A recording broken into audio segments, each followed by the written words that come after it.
We are late. I'm late. I'm late. Everybody else is on time. I'm late, and Stylo is only 2 minutes later than me. You know something's wrong when the talent arrives slightly before you or just on time. Turn up the dirty bass, them a make up them face. Tell them pick up the pace, how we a run the place. Sound boy a chase, we tell them give we space. Them in a rat place, boom shots around the place. Big up boom shots, you don't know, Stylo G. You see me? We're in London, 3 Beat Studio, here with Stylo G. Yep. And this is where it's happening now, innit? London, innit? You just see all over the world, so it's by rights. You come to London and come check Stylo. Especially West London. We met in, the first time we met was West London. Yeah. You came to West London. London. Yeah, it was in West London, right? Yeah, and I waited for you. Only for like 5 minutes.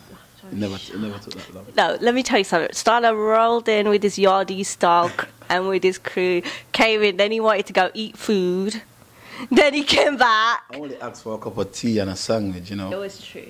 So look, Rachel sent me a song. I opened the laptop and then I thought I could smell my speakers burning. Wow, yeah, it's the new single now called Soundboy, and it's released by 3 Beat, the new label I'm with now. So yeah, I'm very excited about the single. You know, it's like just branching out to a wider audience, and it's a new sound.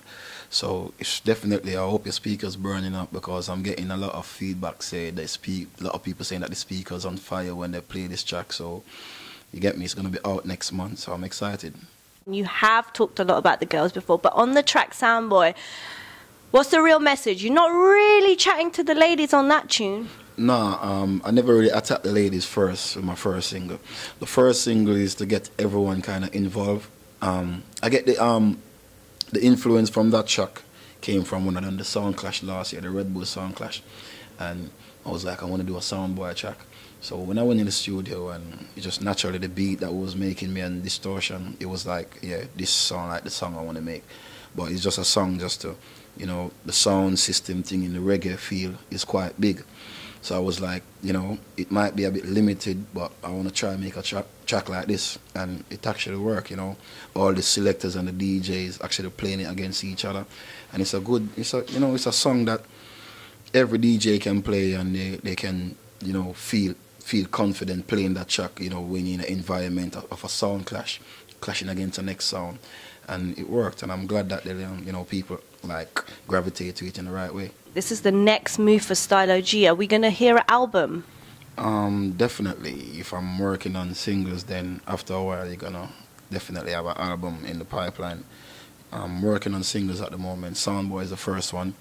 Then not sure which one is the next on it, but we're just working on songs. And I'm looking forward towards, you know, just recording and enjoying the music and the new sound that we're doing right now. You get me? So 3 B's is a new label, you know.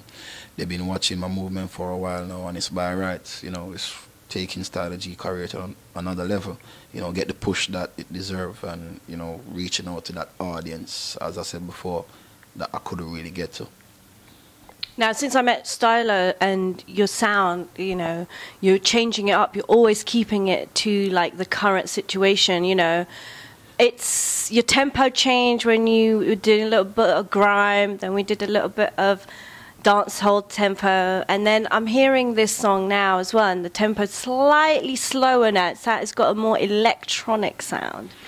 It's that sound after a while, you know, the music, as I said, the music changes, and after a while people get bored of the same sound. So when I hook up with distortion, he's from Europe, so he kind of have that like sense of that music, and we just kind of connect straight away. I'm in the UK for like over 10 years now, so it's by rights I kind of, you know, share the music and make it, you know, the people from Europe and from the UK can relate. Now, you've been in the UK dancehall forefront for a minute now, and like this is just the next step, getting signed to 3 Beat, you know, and you're like being catapulted into this situation now where you're almost crossing over into this mainstream. How does that feel? It feels good, man. You know, like at the end of the day, I can make a hardcore track in less than half an hour Like, you can ask my manager, he's quick, my brother, he's quick to make dancehall tracks. And I like when it's challenging for me and, you know, stuff like that. I just, you know, I'm happy to be doing crossing over songs. And that's the aim, you know, you're not going to stay on that same level where you're bridging them from roads that's going to say, yo, that song, they're bad, man, and they're not going to walk in the shop and buy it. So it's good to cross over to a wider audience to show your talent. Music is all about your talent. You know, put me in the studio with a garage producer. You know, you must can gravitate to that, and you must can go over the beat and make yourself sound nice. Example, like Busy Signal. He's doing a lot of stuff now, like with major laser and stuff like that. It's a new sound. And as an artist, you have to be versatile, and you have to be able to can take on certain them type of projects. Tiny Temper, you know, everyone came from the grime. They was doing garage. Then he start going into dance, hip hop. You have to be able to can cross over as an artist to go international. And I'm glad that Chibi recognized Stylo talent and know that I can cross over. And you know, it's working, and it's, you know, there's a lot more songs coming out, and the way they're gonna be crossing over, trust me, you're gonna be surprised.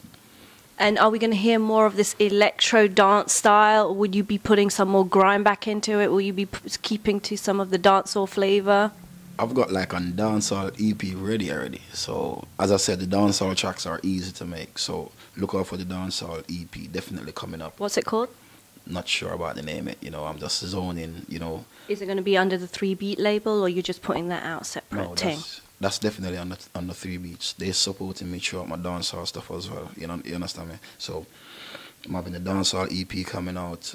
Definitely that's gonna be finished. It's almost finished anyway. So by the time it's finished, I'll definitely come up with a name when I listen to it and arrange it. And yeah, so that's coming up. And I've done a few garage track. I got a track with Lethal B, and that's crazy. When I say that's crazy, that's crazy. So yeah, I'm just open to work, man. You know, I work with Shy Effects, Basement Jacks. So, you know. You're doing the whole UK fraternity. Yeah, it's just like I just need to cover certain parts in the UK that I never covered before, you know, and you know, by the help of the label, it's all happening. I've done a track with Rhymes, which produced the Wiley track Eat Wave. He's like the producer that's making noise right now. So he's just hitting that market, and I couldn't get my hands in, really. What about your brother? Is he still producing some of your music? Yeah, we work in the studio when I'm not booked in with these big producers. Me and him just sit down and we just zone out, and we just come up with tracks, you know, we just come up with little skeletons of beats, you know. So yeah, he's got a lot of stuff coming up this year. He done the Little Rascals remix for their song Fireblaze. He done the dancehall remix. He's doing a lot of remix. So yeah, Cody Star definitely putting in a lot of work as my brother. Like he's working towards, you know, big brother gone through the gate now. So it's by rights. You know, people gonna see his stuff coming out a lot this year as well. And one of the things you said was like that's why you keep it so successful, is because you keep that, you know, link. Yeah, you have to know where you're coming from to know where you're going. And me and my brother been doing this for a while, from making beats on PlayStation to owning like 4 or 5 Macs in the studio now. So, you know, he's definitely been supporting me throughout the years, recording my songs, mixing them down, making sure I'm sounding at 100%. So yeah, you know, my brother is definitely part of my team.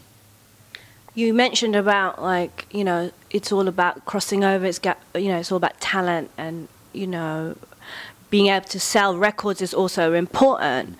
So one of the questions I know that everyone wanted me to ask, are you counting the papers now? Don't have to tell us how much. No, of course. If I weren't counting the papers, then I would definitely go back to a 9-to-5 job, man. You understand? Are you rolling in it then? No. I'm diving in it. That's not bad, is it?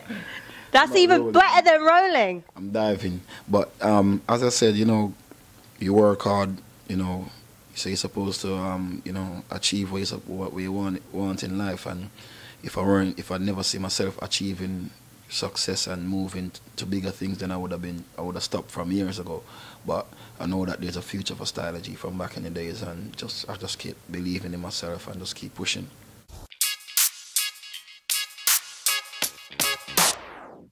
Distortion. Tell us son, boy, back off.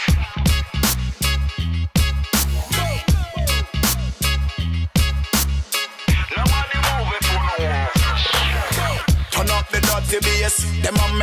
face. Tell them pick up the pace, and we are on the place. I see the video for that. You like it? I really like it, Stylo. You know how to style, and like we always said, you're stylers. That's just a little warm up. You know, the styling. There's a lot of styling coming. You know, today I'm in my blazer. You get me? I just feel a bit, you know, to change up the swag a bit different today. So The swag is all serious. Look, we're all matchy, black. You know, I never wear black, and I thought, you know, I'm going to see Stylo. I don't know what he's going to pull out the bag. Might as well go with a blank canvas. But I tell you what I did do. Jordan. I was just about to drop that because I thought he's going to notice about saying that. The first time we chatted, you told me about the whole you ain't nothing if you're not doing the Air Force One, blah, blah, blah. I don't have the Air Force One. But I got the Jordans and a really irritating phone. Sorry, I think mommy is calling you. I think more like she want to shout out. Oh, she does. Can you do a shout? Big up mommy at home right now. Where is she? West London. Big up mommy. You don't know in West London. Big up herself. Lovely daughter. She know what she's doing. She's flinging the thing right. And you're talking the things right. And I'm talking the things right. It makes sense. I like that. Right. Yeah, so you got to put that on. Make sure you like credit me somewhere. Don't worry, PRS, I'll sort you out. Okay. I believe this boy. We've known each other for ages. Talk about the Jordans. Do you like them? I don't have the Air Force Ones, but... No, the Jordans, they're a good replacement for the Air Force ones. Yeah, replacement. There we go. If you're not swagging the Air Force, the Jordans, you can get away with them. Yeah. Because they got price and they got You want to price send me a pair? of Jordans? Air Force. Air Force. I can hook you up with up here. Hook me up. Yeah, I have to chat to, probably have to talk to Nike first. Okay. Probably can get you a custom one. Ah, Yeah. I'm all over that.